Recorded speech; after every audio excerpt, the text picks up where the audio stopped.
we put things on the schedule and we try to, like, we write blog posts about it. We do videos about it. We tell everybody. What I've learned is that people don't Nobody read. reads. Nobody reads. I wish that I could say that I was any different. Like I read the stuff that I wrote, but like other than that, and then I immediately forgot about it. I barely read what I wrote. And let me just say that I barely read what I wrote.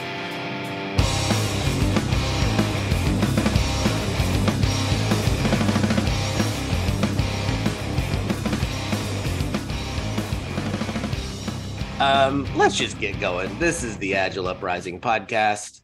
I am Chris Murman. I am joined by people smarter and more compassionate than me, Sarah Baca and Claudia Orozco Gomez. Hi, ladies. Hi. Yo. I am glad that we're talking, because I get to see your faces. Not that anybody else can see that. But we're going to talk about Agile 2023. The cool part about Agile 2023 is that it wasn't just in one location. It was in two locations at the exact same time. And I have an attendee from both places. So Claudia went to the Edinburgh. Am I saying that proper? It's not Edinburgh, right? Or Don't ask me. I know that you're not supposed to say the GH. So Edinburgh. I would say Edinburgh. But I'm not sure that that's right either. You probably still said it better than I did.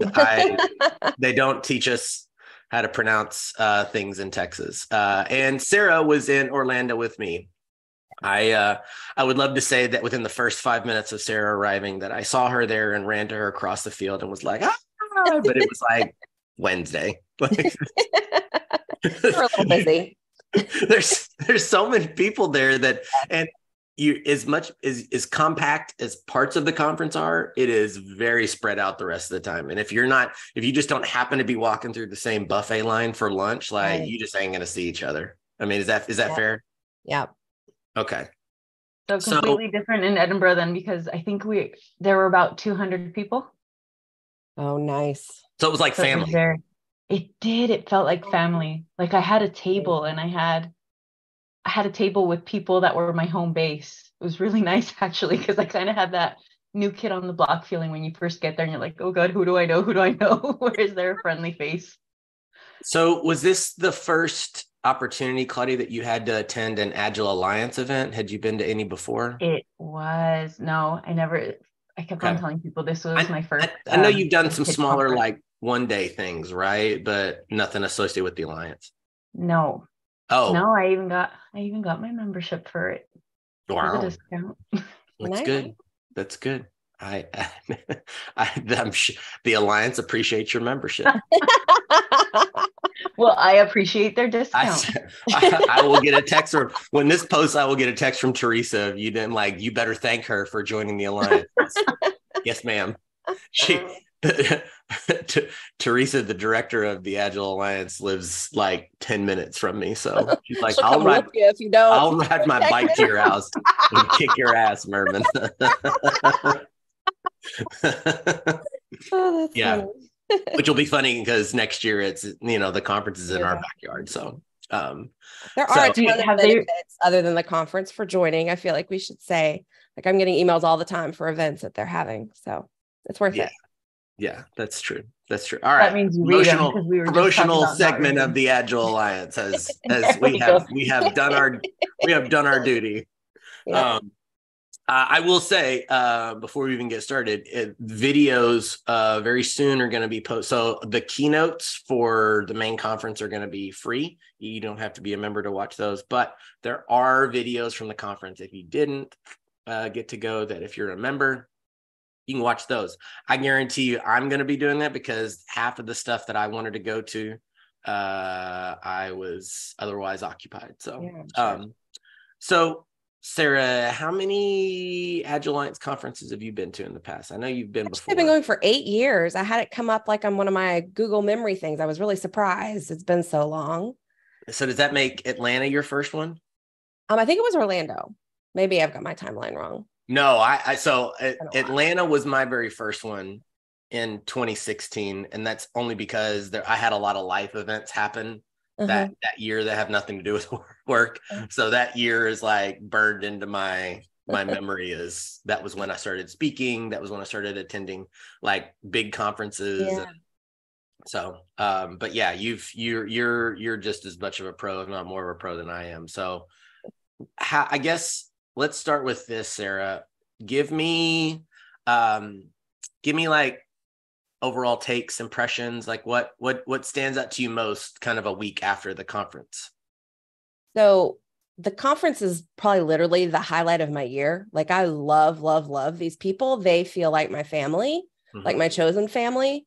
So I really look forward to it and make it a priority to go. I feel like everybody's going to say this that you talk to, but like the people are definitely the value of it. I love the sessions and the learning. When you've been doing this so long, there's not that much that's new. So I really enjoyed the Audacious Salons, and I went to a few of like regular talks. But it's always the people and like the evenings after, and when I'm missing sessions because my brain cannot possibly hold another thing.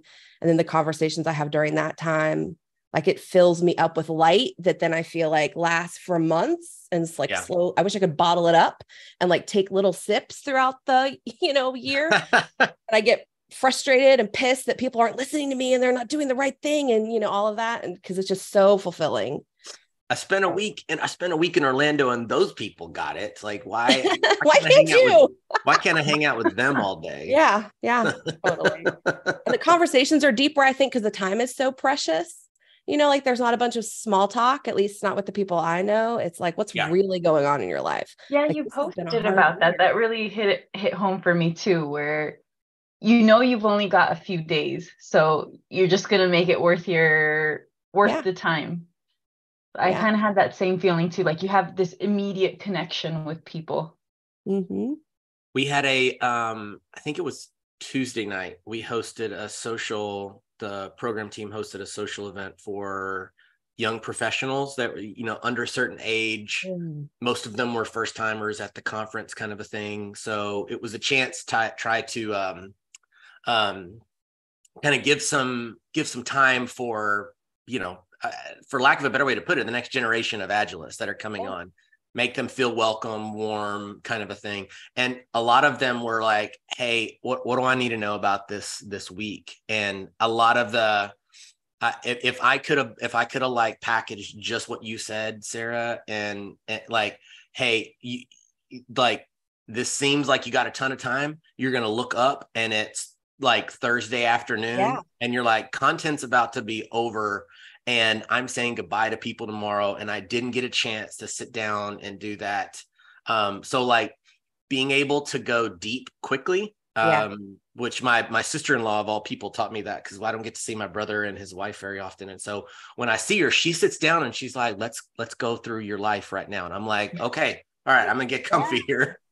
But there is I'm joking. She doesn't put it that coldly, but there is a skill to like, hey, like, let's do the social crap the other 360 days of the year. Yeah. You know what I mean? Like we got time to be like, so you have kids, okay? And you have a spouse, okay? And what industry do you work in? Like, that's not what the conference is for. The conference is like, hey, you made a post like 6 months ago, and are you okay? Like, what's like, you seemed frustrated. Did you get that resolved? That was my favorite thing I saw you made a post about some frustrations you have, and did you get it resolved? Like, if you just say that to someone, you could have no idea what they were talking about. I guarantee you someone has done that over the past year. If you just say that, obviously it's a little insensitive. So I'm just going to go up to a random person at a conference and say, hey, I saw that posted 6 months ago. Did you get that resolved? I'm just saying everybody's probably done that. But it is an opportunity to be like, hey, did it get better? Yeah. Or this year, a lot of my questions was, I don't know about you, Sarah, but my question, everybody was like, hey, how's the job hunt coming? Like, did you get something lined up? The market's rough right now. There are a lot of people that did not have jobs that used to come to the conference and were able to get jobs, and there were no jobs to get this year. Yeah. So I'm sure there were a couple people that were like, I was looking for somebody, but usually there's a job board where people say, I'm looking for this, and it was empty this year. Oh, wow. So anyway, all right. So Claudia, first time we're doing this. Timer. Like, give us so partially this will be for those of us that didn't even know, for those that were not aware and didn't pay attention to the 7,000 LinkedIn posts that the Agile Alliance posted. Usually the Agile Alliance does the conference in one place every year, but because we're trying to be sensitive for things like travel cost, travel is getting more and more expensive for people. Yeah. While this is a global conference, it's very difficult if you live in another part of the world to get there. Also, COVID, and people are still like, hey, do I have to be on a metal tube to come to it? So we created a satellite location. And sustainability, was that not? The sustainability, yes, that was also a big part of it. I was going to make a joke about is riding a train from France to Edinburgh. Is that the exact same? Oh God, no. Well, I mean, I could go to Paris and then to London, and then I think you could get there by train, but why would I do that to myself? Fair, touche. So we had a satellite location. What we did is we broadcast the keynotes to the location.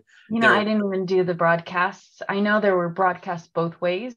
Yes, there were some sessions that were broadcast from Edinburgh to Orlando. I was in one of those rooms. It was actually really cool because if you had someone in the US that had it was almost like they were almost like a co-presenter where yes, she was in Orlando and she had a microphone, and it almost felt like we were in the same session. And I really appreciated.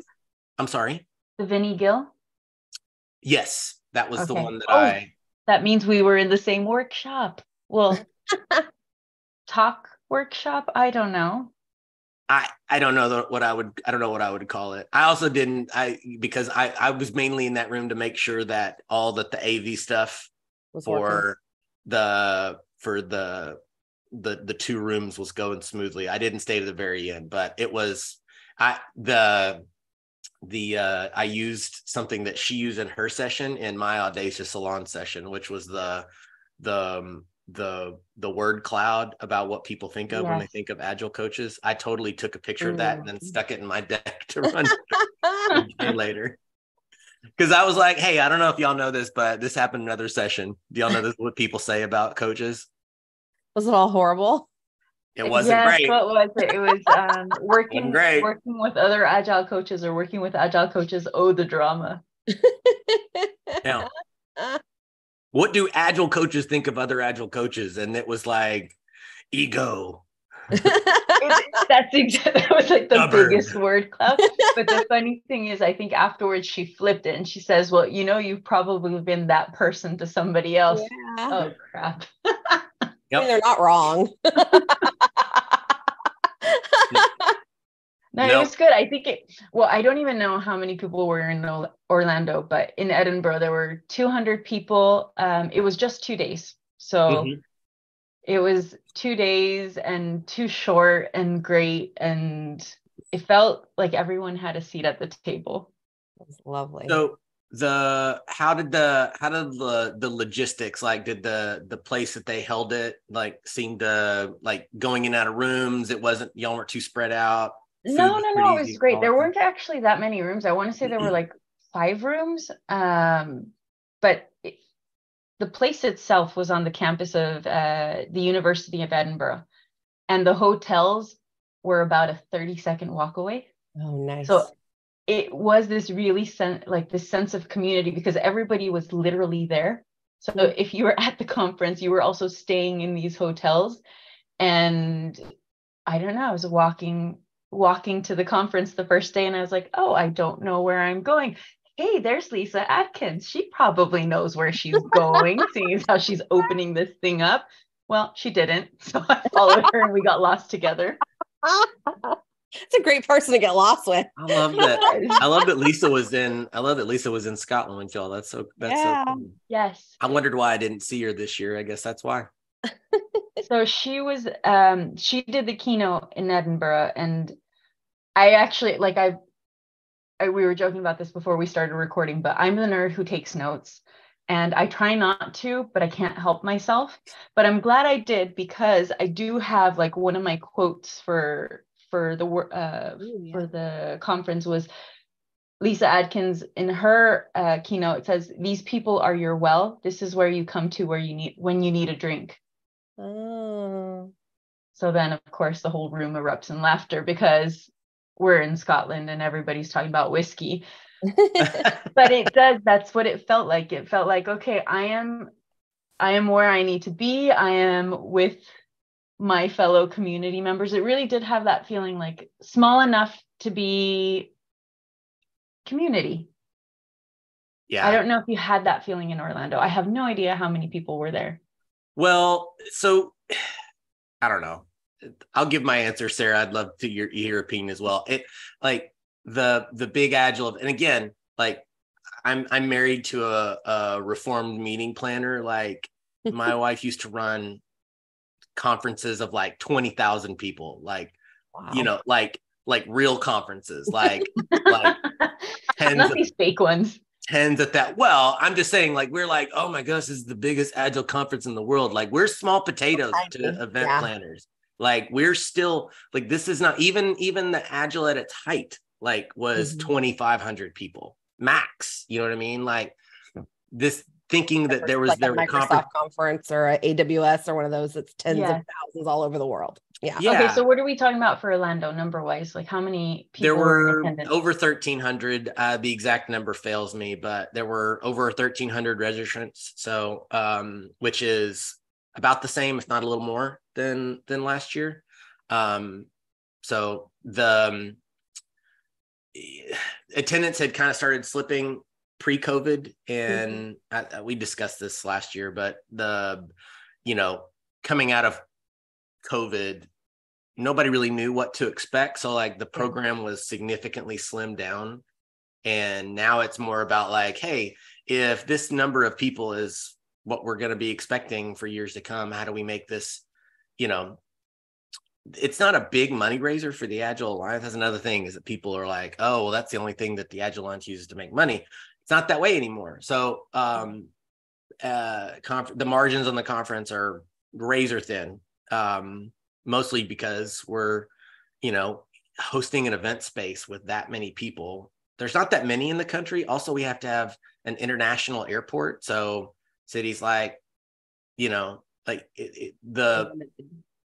cool. That kind of limits where you can go. Yeah. Like you just, well, maybe because it shouldn't be in the States every time. Well, there are events in other parts of the country, but I don't know why Agile hosts it in. I would love it to be on especially when I'm on the program team. Agile Alliance, please create one in Paris, France. I will happily go there. I volunteer. No, not in Paris. Get out of Paris. I've never been there. Excuse me. Somewhere real. Come to Toulouse. I think you're going to run into the same problem there as you run into with. Why can't you host it in another? All the blue states? There's not that many event spaces in the blue states, unfortunately. With the exception of like New York and California. But we did it in San Diego. It was like 2018, I think, maybe. So so great. It rotates around. Yeah, we'll be in Dallas next year and Denver the year after. So we'll have better weather. I didn't even know it was planned that far ahead. Okay. You have to be learning. You usually sign contracts 3 years out. That was all right. We're getting, man, I'm going into rabbit trail. He's going all organizer on us there, isn't he? Going back to what you were saying, you asking Claudia about like the family feel of it. I feel like there is a fair amount of pockets, right? Like there are pockets of people that are hanging out in certain spaces. Like some people hang out near the Agile and advice area. Some people are lean coffeeaholics, and they just camp out in the lean coffee area, and they're going to do lean coffee until the cows come home, right? Like, there are people that hop around. There are the people that do some work while they're there. So they're in a session, they're out and kind of a thing. So it's Yeah. kind of hard to like form a crew. So you just kind of have to go, whoever's here when I'm there, that's who I'm with when I'm right there. Is that fair, Sarah?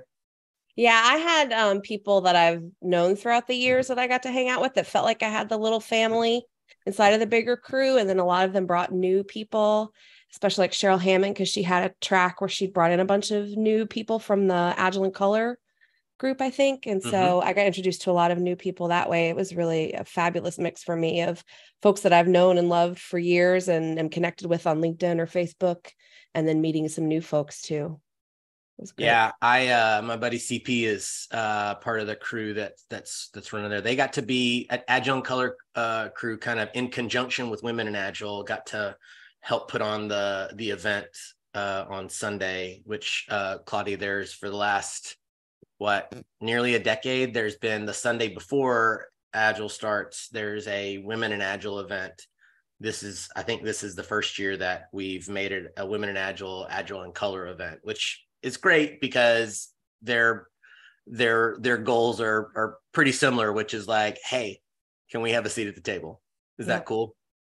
And we're all for it. So I'm really proud of what that crew is getting done. I think had I been there on the Sunday beforehand, I probably would have done the drinks thing with John Barrett. Okay. Probably would have been more my thing. That's so that, yeah, there for people that have gone before, they know, like, I understand how the flow goes, right? Which is you get there Sunday, there's an opening reception where you get to use your free drink ticket. You stand there and you go, hey, it's good to see you. That's basically the who's here this year. That's how I learn who's here, kind of a thing. And then people, there's not a meal sponsored that night, so it's everybody spreads out and has dinner, right? So there's dinners. That's usually the one time I can be like, we don't have to talk about work or anything, like how's your mom and them, kind of a thing. So good. And then Monday and Wednesday, there are sponsored events in the evening, like icebreakers and sponsors. You go down on the expo floor, kind of a thing. Tuesday, there are usually sponsored events. And then Thursday night is the conference party. So it's like there's something to do pretty much every night. Tuesday night can be an off night if you want it to be. But it's so hard to decide when to rest and when to go see people, because it's so precious to have the chance to hang out with these people you love. And also you're so exhausted. I feel like I had a moment. I don't even know if it was the first day or second day, but I had a moment where there was just too much human contact for me. And I'm a very, very social introvert. But at one point I was just like, okay, I need a moment. I put on my headphones and I sat down like a hippie in the middle of the floor. Like, I didn't know where to go. So where do I go where there are no human beings? And there was nowhere. So I sat down and closed my eyes. And I was the weirdo sitting down on the floor with her eyes closed and the headphones on because I needed a minute. Where's a safe spot for me to lay in the fetal position? Can someone... Yeah, can you talk to the program team about like a fetal position area, please, Chris, with headphones and like blankies? It's like all the good spots were taken by the people that were working. You know, you talked about the people that are working. You could see them from a mile away. They've got their laptops out. They've got their headphones on, and they took all the good spots. Usually, there's, if you don't see someone, you just say, hey, I'm feeling a little people-y. And most people, that was another piece of advice that I gave the young professionals on Tuesday, which is like, this week is a marathon, not a sprint. Like, if you think I just eat, like, I want to put my mouth on the fire hose, like, right. I want all of it. Like, you're going to drown. You're going to get to Thursday and you're going to be like, I'm not going to the conference party because I'm so tired. No, that's not the point. Yeah. That's not the point. Plus you missed out on all the karaoke that was sang this year. So good. Okay. So I don't know, Sarah, did you, I guess, how do you find your, like, that whole, like, whoever's there, it kind of just has to apply to wherever you're standing, because otherwise you're just going to spend everybody all night looking for everybody, right? There's usually a couple of people who are like people hubs that if you connect with them, they know what's going on. And so I'm not going to name names because that feels inappropriate, but like, if you know who those people are, they're like, where is everybody? And then, you know, that's how it works usually for me. When I grow up, I want to be a people hub. Right? We had a few of them, but we also had a Slack for Scotland. I don't know if there was a Slack for Orlando. It was really helpful, especially as like a newcomer, you know, it helps you get oriented and just connect to people. We get that feedback at least once a year as a program team from people saying like, hey, it'd be cool if, you know, there was a Slack that we could all use for the conference. And I don't necessarily know that I have a ton of bad things to say about that idea. I think that my one struggle would be, all right, you're someone that you really want to talk to, like, somebody, and drinks are had all week long. Someone has a couple of pops and is like, let me start DMing this person and find out what they're doing to see if I can hang out with them. And all of a sudden that person feels, I don't even know that would happen. I'm just like, I can just imagine someone going, I was getting DM'd at 3 a.m. from somebody wanting to meet me. I mean, it was, well, then I would imagine you would need to learn how to control your phone, but granted, it was about 200 people, but there was the Slack, which started before the conference. So that was part of what felt like there was a welcome, you know, like there was a whole organization team in Scotland. So cool. And you already knew what was happening. So I found like a travel buddy.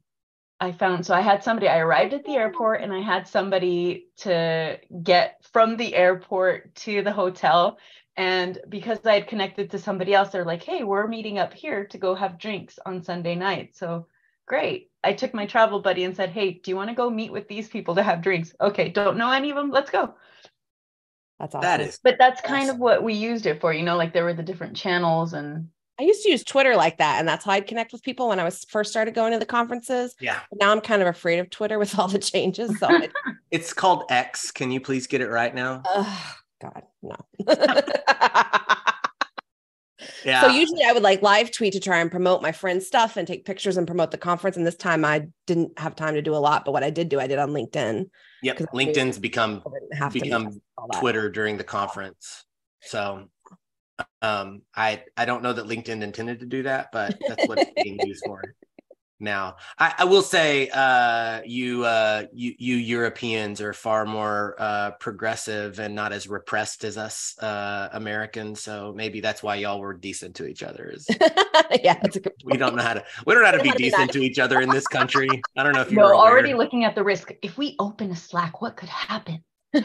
Yeah, I don't know if you know if you've read the news, but it's kind of how it goes.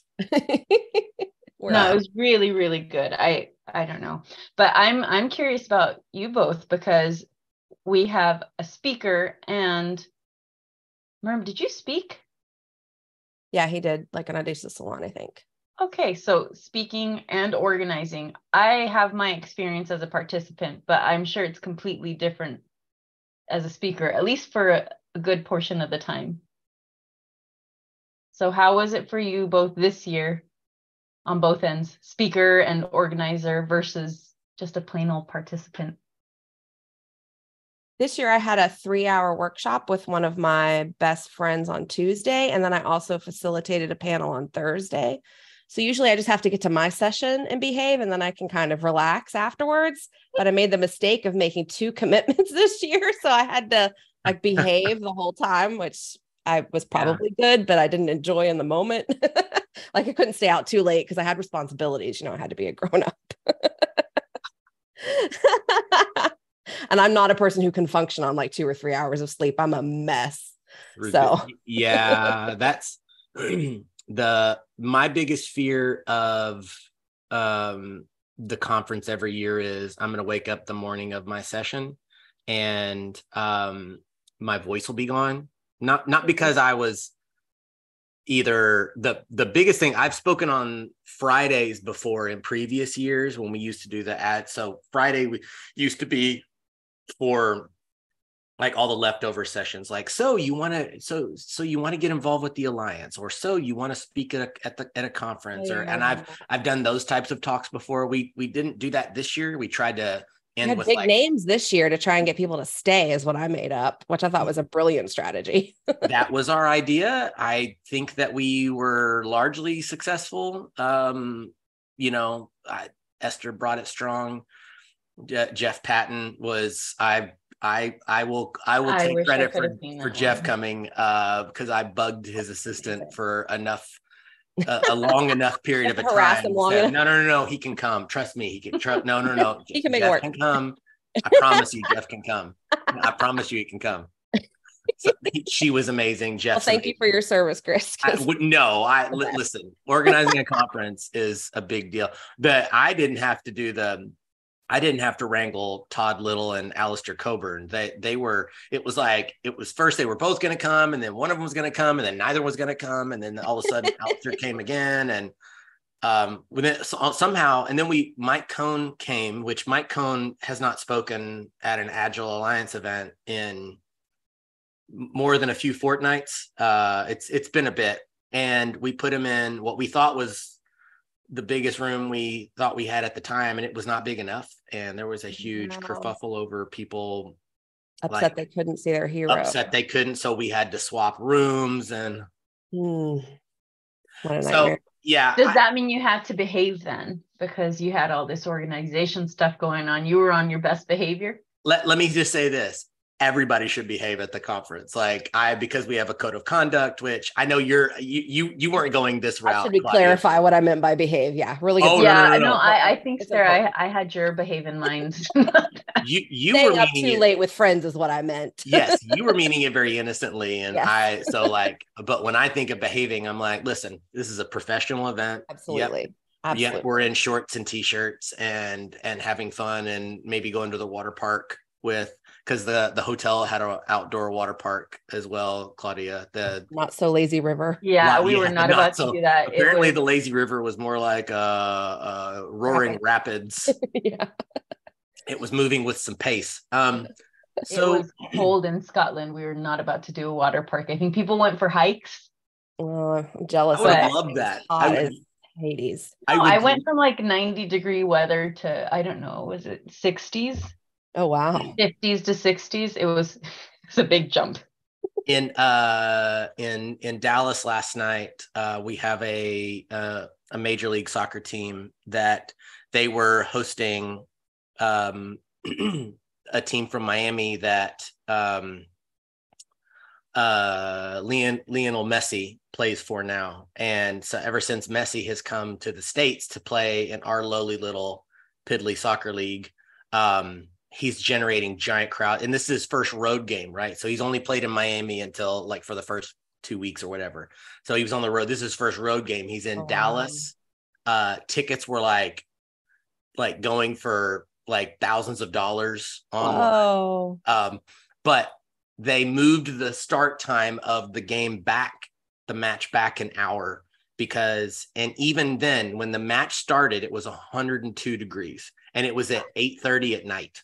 Wow. So having a cold hike sounds really great right now. That's literally why Kate and Walker wouldn't come. We were going to submit something together, and then she have was a fleece on. It's going to be in the 90s in Orlando. I'm going to go to Well, Edinburgh. I'm glad because she was one of my table buddies. She's amazing. But he kept her away. I think she was walking outdoors in a tank top. Oh yeah, that's how. Okay, you're from around here, not here, but around here, because I'm regretting not bringing a sweater. Claudia, it's insane. Anyways, I totally got us off topic. Sorry. No, it's fine. The conference weather. I think the moral of the story when you're involved with the program, and just in full transparency, I've only attended this conference as either a member of the program team or a speaker. Like I started, that was the reason why I started applying to speak, because I knew that was the only way I was going to get to attend these conferences. So I don't have a ton of experience attending a conference just as an attendee, but really after you do it like once or twice, and I sound super privileged in this. I have been so lucky to speak so many times. I'm thankful I get asked to do it again. Zach and Melissa, who put on the salon this year, you mentioned that earlier, Sarah. I want to get back to that in a second, but they asked me to help out with the salon because I was already going to be there, and they had only a couple of paid slots that they could. So it was basically who's already going to be there that can help put on this program kind of a thing. You just kind of go, all right, now I'm a speaker. And then you go back to being an attendee kind of a thing. So really, it's just attending a session that someone else does. You attend the session that you do. And that's kind of it. When you're on the program team, the problem is that you can't sit still very long. It's tough to like sit and enjoy an entire session because someone's going to text you. Someone's going to need something. Like in our little Slack channel that's just got the program team on it. You know, Teresa needs something. You know, Emma needs something, like one of my teammates needs something, like a speaker, something went out in their room and you got to go figure out what's up. So all you're doing is just putting out little tiny fires all week. Like, oh, we had a it doesn't sound like you're tuned into what you're watching. And y'all were on it. Like we were trying to get a table for the retrospective panel, and Emma came in with like a table, like muscle woman, like putting it on the stage. I was like, damn, is there anything you don't do? She was like, Emma is one of the hardest working people I've ever met on a conference team, ever. She's like, she doesn't even want to burden us, and our job is to do the work there as well. She didn't even want to bug us. She's like, I didn't want to bug you. I'm like, your job's to bug me, lady. Come on now. Like, it's fine. I can take it. Let me help. All that hard work y'all do that I think is really largely invisible to most of us. Well, I think that the thing, Claudia, I would encourage everybody, if you have the opportunity to help, even if it's just as a reviewer, if you want to someday, like it is the work that you have to put in just to make it on a program team, especially for a conference this big, it just requires years of just showing up and doing the grunt work of, I mean, I was a reviewer for 4 years before I even got accepted to speak. And then I started getting accepted to speak. And then 3 more, I spoke 2 or 3 conferences. And then I said, how do you help? And I just bugged Brandon Carlson. Like I literally would not stop texting him until he gave me a spot. And moving on up.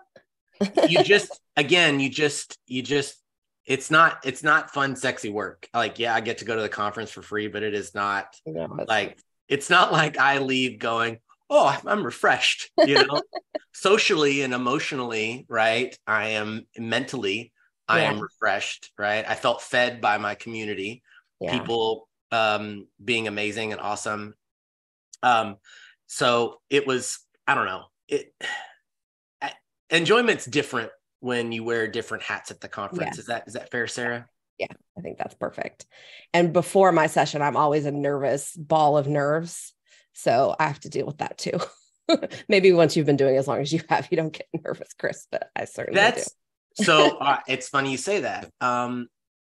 You don't strike me as a person that, now granted, everybody like in the world, like especially in the world of IT, I am having met several women in IT, like you have to have an extra thick layer of armor with all the bull crap that y'all have to deal with and stuff. So I did, when you said I get nervous, like, I'm like, I don't know what nervous looks like on you, but again, that's under the surface. Like you just have this cool, calm look. You're always smiling. You're always like, yeah, This was actually the first conference I've had coworkers who were able to go, which was really, really special. And so the morning of my session, one of my coworkers came and said, you look like you're about to puke. And I was like, yeah, that's how I feel. Yep. I was like trying to eat lunch and just like pushing the food around. And it was like tacos or something, which I love. And I was like, nope, can't eat. I'm going to die. I don't know why. I usually, I didn't intentionally put myself right after lunch. It's usually not my favorite because I can't eat lunch when I'm about to speak, because you just don't need that stuff gurgling around while you're trying to like seem cool and funny and right. hey, let me pretend to be somebody else for like 75 minutes. So you don't know what I put in the slide. I was scared for my talk this year, Sarah. Like I said, I'll make you all 3 promises. And like one of the promises was this session scares the shit out of me. Because it was less like structured. Is that? No, because I was taking a blowtorch to the Agile coaching profession and say, hey, maybe we need to start talking about some things that we've done wrong and we could like figure out a way to improve and stuff, because that's awesome. I guess we'll use this transition to talk about the salon. So Claudia, are you familiar with Audacious Salon? By name only. Okay. Sarah, I always love when people ask me this. I'll put you on the spot. If you had to describe what Audacious Salon is to people, how would you describe it? I think it's like, I imagine the Greek philosophers like Aristotle would like get in a room and argue about big ideas. I think it's meant to be like that. And especially this year, I think I was only able to go to 2, but like the Wicked Questions theme, they all felt a little spicy, which felt a little dangerous, which was fun. And like I said earlier, for someone who's been doing this a long time, like you wouldn't get a lot of value from some of the more foundational sessions. So to be able to talk about more controversial topics with more senior people, and especially there's people who are leaders in the community like Zach. It's just really great. Zach and Melissa, so that's what I would describe it. Oh, I missed the spicy then. What happened in the spicy? Give it to me. Well, did you want to say something, Chris, first? Oh, no. What makes the salon different this year than in years past? So usually the way that the salon has been run is that 1 or 2 people are in charge of it's a track, but it's completely curated. So you don't submit to it. So it's basically like the tracks come up with like, what are the topics that I'm looking for? I always describe it as like this. It's the ultimate expert track in like it is. We don't quite have quote unquote an expert, but like we're not talking about things that you hear in training classes, or we're not talking about things that you hear in day 1 of your journey, right? Like you're not going to talk about how to run a retrospective. Yeah, these are advanced topics. Like you needed to have been kind of kicked in the teeth by Agile a bit, for lack of a better way to put it. A lot of times they're about ephemeral things like emotions and mental states and things of that nature. I never was lucky, and Lisa Adkins first started it as this idea of just deeper topics that we scratch the surface of in most of our sessions. They want to go like deep. So that's the way I would describe it. In the past, it was just speaker topic. They're not necessarily connected. Sometimes they tell a story. Sometimes it just depends on the year and who's leading the track. But this year, Melissa Boggs and Zach Bonacker they came up with 4 different topics, and they came up with 4 different sessions that each topic would run. So usually the sessions are like 3 hours in length. That's why there's not very many of them. They wanted shorter sessions, but they wanted to go deep on, like Agile coaching was one of them. I don't remember all 4 of the session topics. The format was, one was a fishbowl. Who doesn't love a good fishbowl, right? Very hard to facilitate. I don't know that I would be a very good fishbowl facilitator. Not everybody is. Even awesome facilitators are not good at that. But fishbowl is one of them. Another is a debate. We tried to have a daily debate. Oh. And that's one I went to. I'll tell you about it later. Right. And then one was a curated talk. Just give a topic on something related to it, which was what mine was. Mine was like, has Agile coaching done more harm than good? It ends on a good note. Let's just put it that way. I didn't quite torch our work completely, but it ends on a high note. Appreciate it. And then the last piece was basically the speaker attends the other 3 talks in that subject area, and then they put together a talk based on their sessions on Thursday. So Thursday was they call them emergent talks, right? Or emergent sessions, where like the content emerges as it happens, which is super challenging to do. And what a brilliant format. Oh my gosh. Brilliant. Yeah, it was pretty great. So I don't know, like Sarah, give me your thoughts on this one. So the one that I went to and my coworker went with me and some other people was one that was a debate, and it was the Agile industrial complex, for it versus against it. And before that session, I imagine most of us are like really, really against that industrial complex. Like it's shirts and certs and it's BS and people aren't really learning anything. They're just making money, that kind of thing. But the debaters were really excellent about making points, and they had like silly headbands and stuff on the table. So you could like have a crown on or silly sunglasses or whatever, which added like a extra flavor of fun since it was a potentially contentious, conversation. And so then they had people who wanted to debate, and they split them randomly into pro and con. They didn't get to choose. And then they had observers, and I wanted to be an observer because I really love connecting disparate pieces, and I wanted to be able to see both and like make connections. And it was just so well done. I really learned that like they talked about the benefits of the Agile industrial complex. Like it's a low barrier to entry. So anyone who's brand new can enter and learn about the industry, and it creates community and just a bunch of things that I never would have thought of before. And helped me to see things in a completely different perspective in a really fun way. It was just really, really well done. I really loved it. It's also how 75% of the people in that room make money. Yeah. I mean, you know what I mean? Like we can say all we want about. Yeah, we're not a charity. Right. Sure. We can say what we want about shirts and certs, pour one out for Jay Hershko, who's not here. Like that's how we make. I mean, yeah. There are very few certs that I keep active, and it's only ones that make me money. And there are some that make me money. Like I can make money by owning some of those. It's just some of those have changed my life. Like when I took the IC Agile facilitation and coaching classes, I left those classes a different person. So there's that too. But I just really appreciated the new perspective. Right. Right. Well, and also it's good for us to sometimes hear, right? Especially with there was coaching content almost in every time slot of every day. Like there was so much content just for coaching, not just in the salon, right? And sometimes we get in these echo chambers, right? That which you could say, hey, the Agile 20XX is just a big giant echo chamber. And if that's what you think, like you need to attend the conference because make some new friends who will call you out on bullshit. That's what you need. Some of my greatest debates. I have been called to the carpet for how I run things, how I do things at conferences. Like, really, you did that?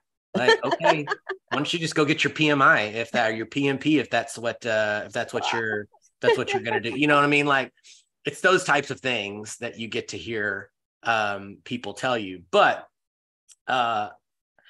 we start telling ourselves these good things, and we're like, oh, companies are just they don't care about making the turn to Agile, or they're not quite at the turning point, or they just don't want to do it and they don't want to change and blah, blah, blah. And we've not taken any of it on ourselves to say, what are we doing to the work, right? Like we're having to answer the question, why are you all around?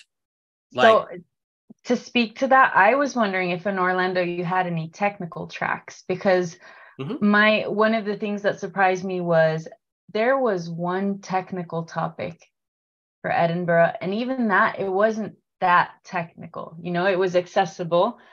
So I was wondering if there was a whole technical track. Maybe it's not as technical as XP, for example, the XP conference, but I was surprised to see one technical topic.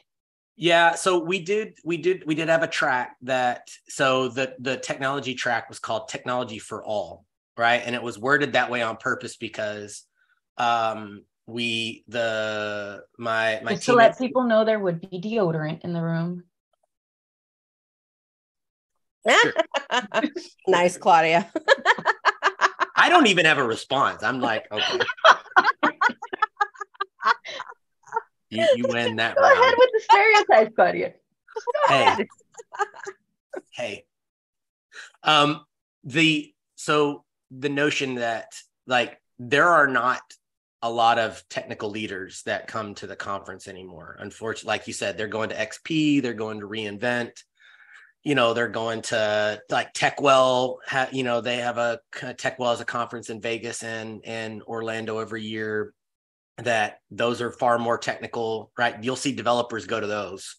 So the question is how do we talk about technology in a way that brings agility back into the fold? So instead of just saying where the ones and zeros go, like what does it mean to be a technologist on an agile team, right? We invite, there's product content, there's and you could say like, man, like what is like product doesn't seem to want to play in agile. Well, we're trying to talk about product and products and helping people with our products through the lens of what does it mean to be on a team? What does it mean to be part of it?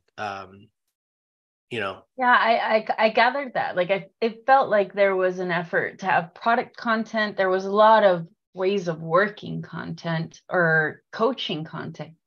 But yeah, I kind of missed like the programming not that it should be programming, but that's kind of where it all came from. So it kind of felt like it's distancing itself from its roots. So I wished just to see it on paper. Like I just want to see it on paper, even if I know that I won't be able to attend at all. Right.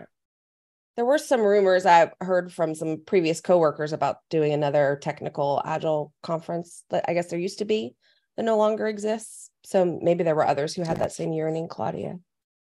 Yeah, we get that. We there are people that told me, hey, why did you have a technology track? There's like three developers in this whole event kind of a thing. And then there's people that are like, hey, I want more technical content, right? So the cool thing about feedback is I know I'm going to get it on all sides of every topic. And, it's the question is how do you make the decision over which feedback to take and which feedback to kind of a thing. So the conference changes every year. Like that's another thing I like about the conference is that it's different because the team that puts it on is different every year. Next year, right? So like Emma was conference chair. And when you're conference chair, you step down from the program team, a new member comes on. Just you two know, like when you change one person out on a team, it completely changes the dynamic and the ideas and such.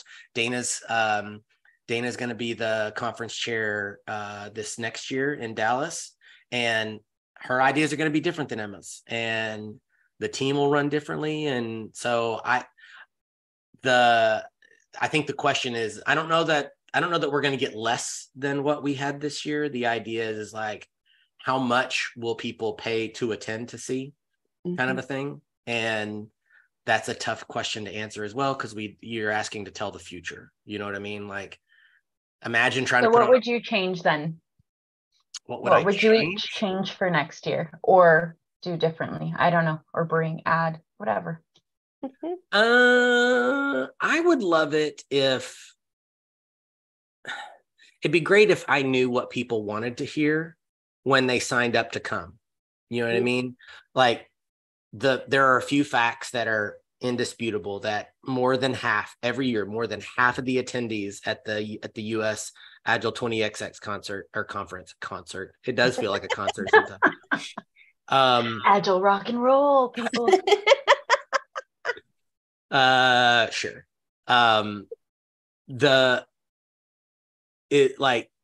It's you're saying they're newcomers every year, right? Like more than half. Not only have they not been to an Agile Alliance conference, they've never been to an Agile conference, period. Right? They're new to the discipline. So they start out with this. That sounds intimidating. But what would you change for you though? Be selfish for a minute. What would I change? Yeah. What would you want for yourself? I would only invite my friends and everybody else can piss off. No, I'm just kidding. I'm kidding because I make new friends every year. This is where Sarah and I are wondering, are we on his friends list? Of course. You think I podcast with people that I like or don't like? It has to be people I like. Otherwise, I can't fake. My one exception is Mike Cadell. I can't stand him. He knows I'm kidding. He knows I'm kidding.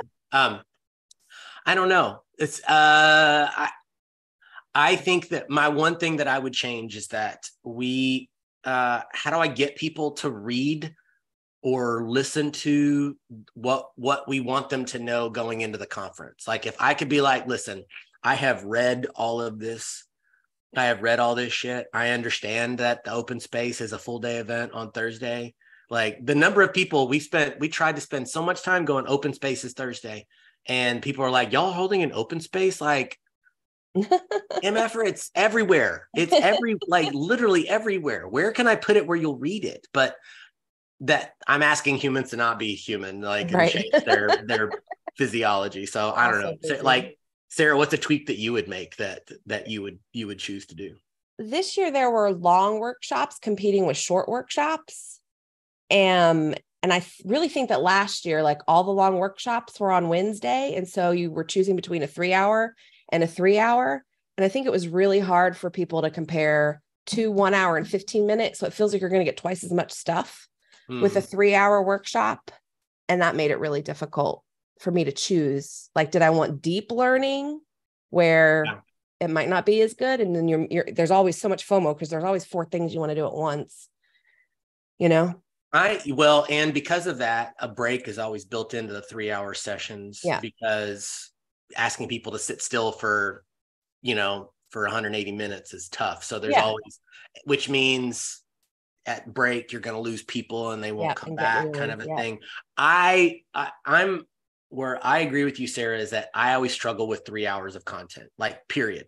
There are purists that say a workshop that's less than 2 hours, you can't go really, really, really, really, really deep. Right. I find it difficult to go.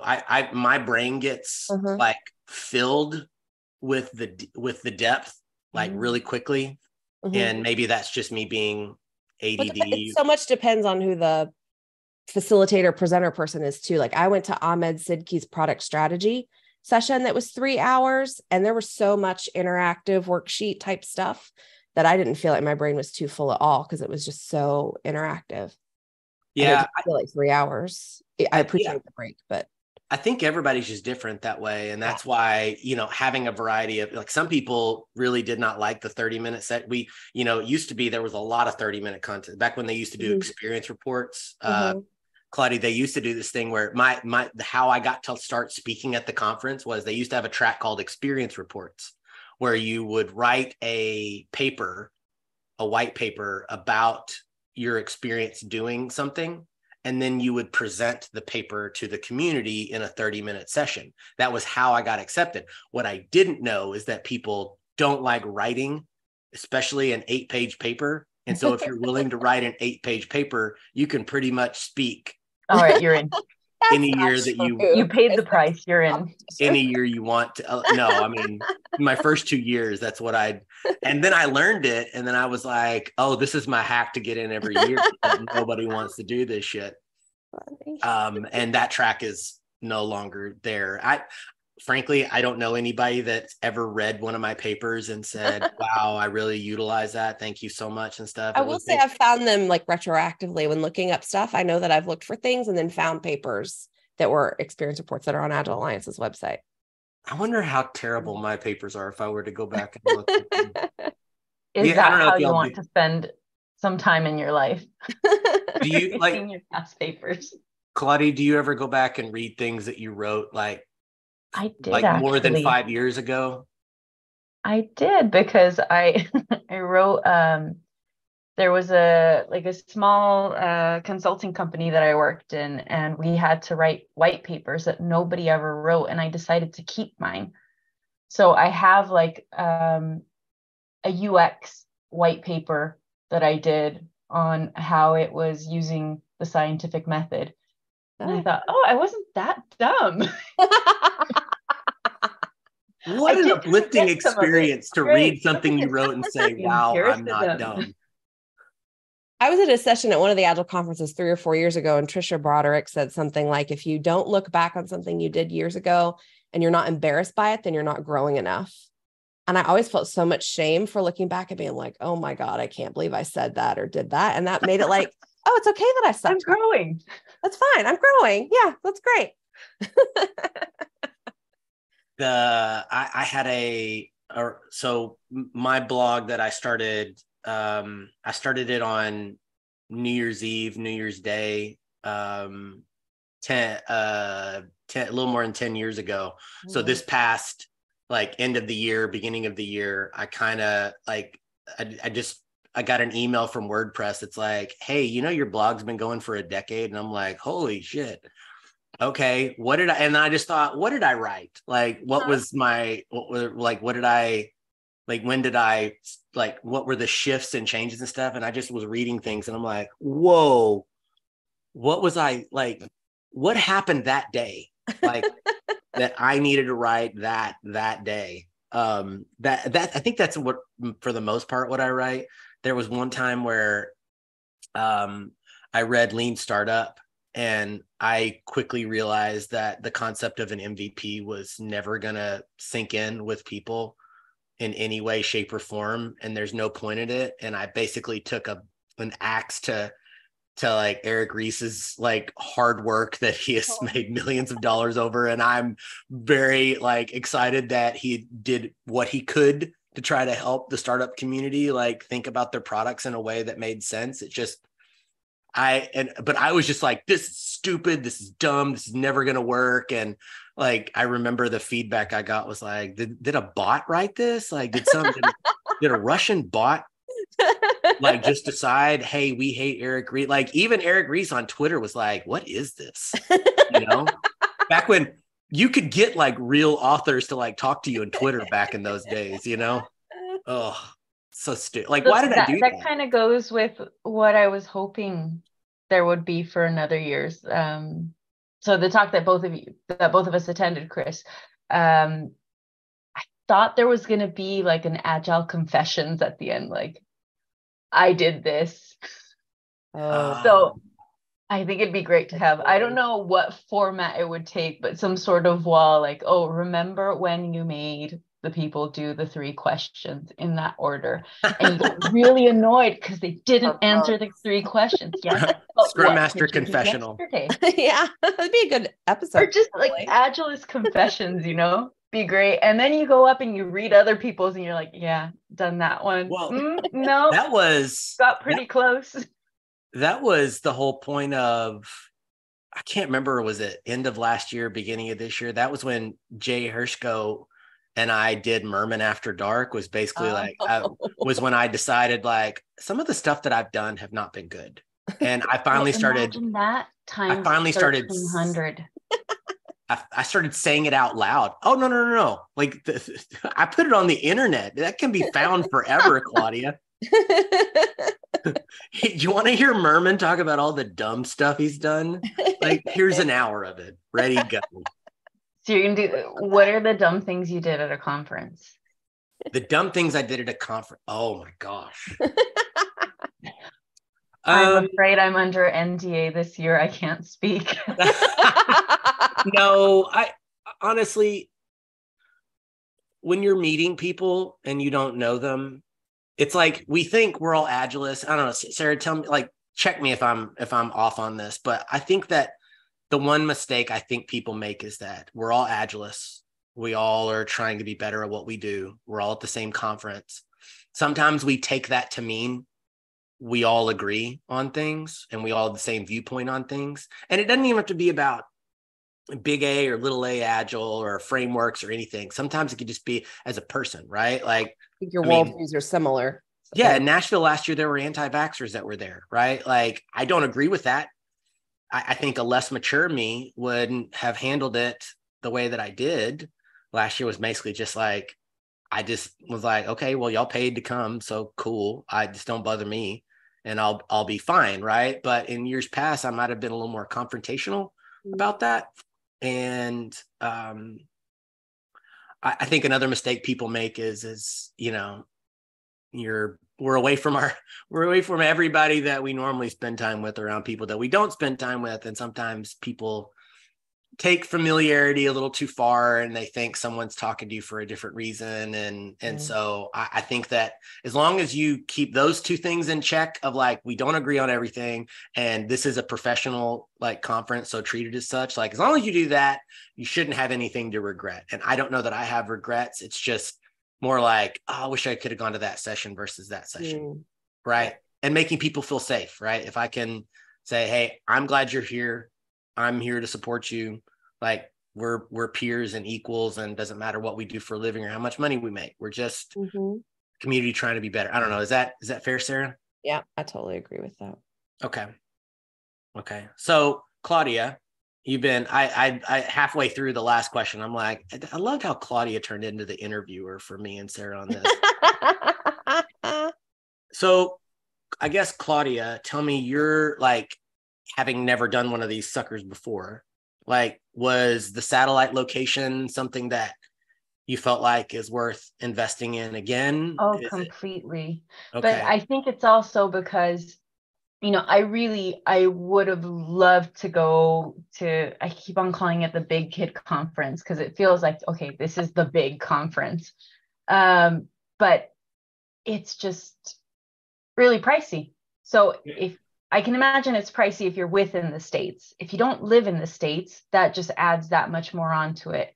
Right. So I was really happy when I saw that there was going to be a hub, and it made it affordable. So I'm looking forward to next year. I'm hoping they're going to redo the hub. If there's a European hub, I'm completely there. My friend and I were joking, we're going to go to the European hub too. You should. Hey, if Lisa Adkins did it, you can do it too. No, I was really surprised, because I thought I would be like the token American, and I was not. There were tons of Americans. Like, tons of token Americans. Is that it? Did I hear a y'all? Oh God, no. It's one of them Americans. It's an American. No, there were a few y'alls. But no, it was great. I think it's really great just to see people. It's different from a local conference. So I have to say, 200 people feels manageable, but it's very different from a local conference, because you've got people from all over. That's what. So you're gonna have a different point of view. Yeah. What you were saying earlier, where you feel like you're not meeting people that think the same as you, but like-minded, not same-minded, like-minded. And so you're always going to have something to talk about. And I'm in it for next year. Signing up. Oh, funny story. The reason why Scotland was picked was because Seb Rose, the organizer that helped us out in running the Scotland site, that's where he lives. And so he just volunteered to like scout a location. He worked with Emma, Emma, the conference chair living in UK, she was uniquely positioned to kind of help with some of the organizing over there as well. So, it would be cool if we like started picking different satellite I have no idea. And Seb was an awesome host. Like, I'm sure he did lots of stuff behind the scenes that I didn't see, but it felt like he was just there and accessible, and hey, come here, let's do this. He just made it feel really welcoming. That's awesome. That's I don't know how they did that. It wasn't just him. I mean, it was the entire organization team. It felt like, all right, you're here. This is what's going on. And I think I said it already. You've got a seat at the table. Yeah, that's fair. So I'm trying to think, is there anything else worth touching on from the week for either of you two? Any other like great memories that you'll be thinking about for a while? I will say that, so the Thursday night event, Claudia, we went to Universal Studios City Walk, which is like this big outdoor mall area that has like restaurants and retail shops and bars and like just this whole area, like massive humanity. And we got a little bit of it like walled off just for us. And one of the locations was a karaoke place. And that's where eventually everybody just migrated towards, the people that were staying past the first. Some people come, they stay for the first hour, They drink their 1 or 2 free drink tickets. They have some food, some free food, and then they go back to the hotel and just say like, that's cool. And then there's those of us that stay to the very end and take the place last down. I was one of them. The last people out of the last bus out of there, kind of a thing. We all eventually moved to the karaoke place, and there were some talented singers in our like there were people like not just singing but singing and dancing like with flair on stage. Amazing. And yeah, you did not see Murman up there. That mostly because I had to introduce the keynote speaker the very next morning, and I did not want to stand up there and go, "Good morning, everybody. Let's welcome Esther Derby." Which would have been funny. She would have laughed her ass off. We had the Scotland experience, and there was a Ceilidh, so it's like their traditional, a traditional band. What's a Ceilidh? I'm probably saying it wrong. It's their traditional band. I don't know. It's a type. Is that a type of music? It's a type of music. It's a type of band, and everyone was doing traditional dancing. Oh, but it was like in the most amazing setting. So they had planned to have, you could rent a kilt for the guys, or you could rent the traditional wear, but the company ended up canceling on the last minute. We still had people there in kilts. How fun. It was really, really good. So it was dinner on, it was only a 2-day conference, I said. So it was on the Monday night. Mm-hmm. Monday night, dinner, everybody was there at dinner. You also had your 2 free drink tickets. And then at a certain time of night, then there was the Ceilidh. So with the band, and people just like hopped on in. It kind of, I'm going to sound super, super weird, but it kind of felt like square dancing. You know, those 4th grade square dancing classes? Did you all have those? I did, because I grew up in Texas. Okay. So we had 4th grade square. It kind of brought me back to those days, except I'm like, no, this is different. But it was really fun though, because it kind of felt like we got a bit of a local touch. Yeah, that's great. Bring in the culture. I love it. Yeah. So it was really, really nice. I don't even know why we were talking about it, but that was our outing. Our outing was with the local music and the Ceilidh. Claudia, I know you're a little behind me in the age of your kids than my kids are. There is a stage of life where I was discussing the Cotton Eye Joe with my 13-year-old daughter, yes. And she knew all the words to the song, and every time you say that, and I'm like, a rite of passage has been absolutely passed the torch. Has been bequeathed. I'm like, you know what you say when you kick your leg, but what'd you say? You know, like 13-year-old Wait, daughter. There's a dance to it. I know the words. I don't know the dance. There is. It's called YouTube. You should find it. So in Agile 2024, it's going to be Cotton Eye Joe. It's international. So I am one of those, like, I am Texan, but I am not that Texan kind of a thing. And they're going to be like, hey, Chris, what are some traditional Texan things we're going to do? You know what we're going to do is we're going to not do any of that shit.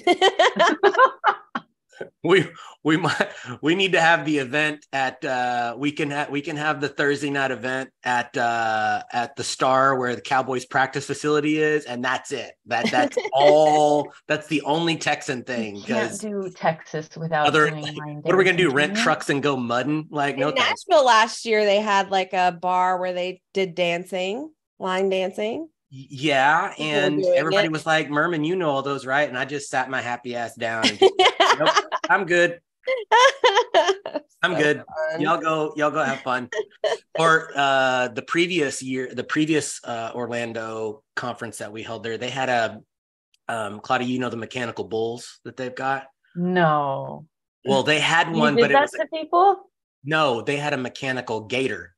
It was like a big giant gator. If you know, in Florida, that is so Florida. Yeah. So they had a big mechanical gator to buck you off, and there's a video of me on it. I'll see if I can find it and send it to you. Oh, please do. Yes. We have completely devolved. We have. People are gonna be like, wait, what are they talking about? No, they're just having a conversation. That's exactly what happens at conferences. And also, if when I'm hosting, if you don't know, this is how I host podcasts. Like people that are still listening, like we're all over the place. That's okay.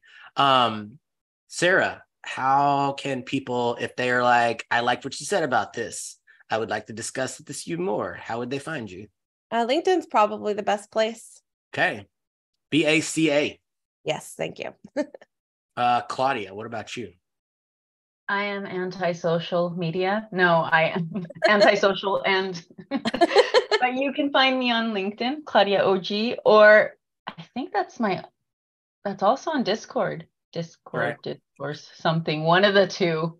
Yeah, maybe or the you all Agile could join us Uprising on Discord. Maybe you could join the Agile Uprising Discord and these two fine people also address me in that channel as well. And we have fun. So lots of I'm very thankful when we look back on our time at Agile Uprising, we can say like, man, we did the manifesto series, we did this and that. I'm most proud of the Discord because You've got quite a community. Yeah. That's my well. That's where I go. Love that. What is it? That's where I go when I need a drink. There you go. And I'm Murman. Thanks everybody. We'll see y'all next time.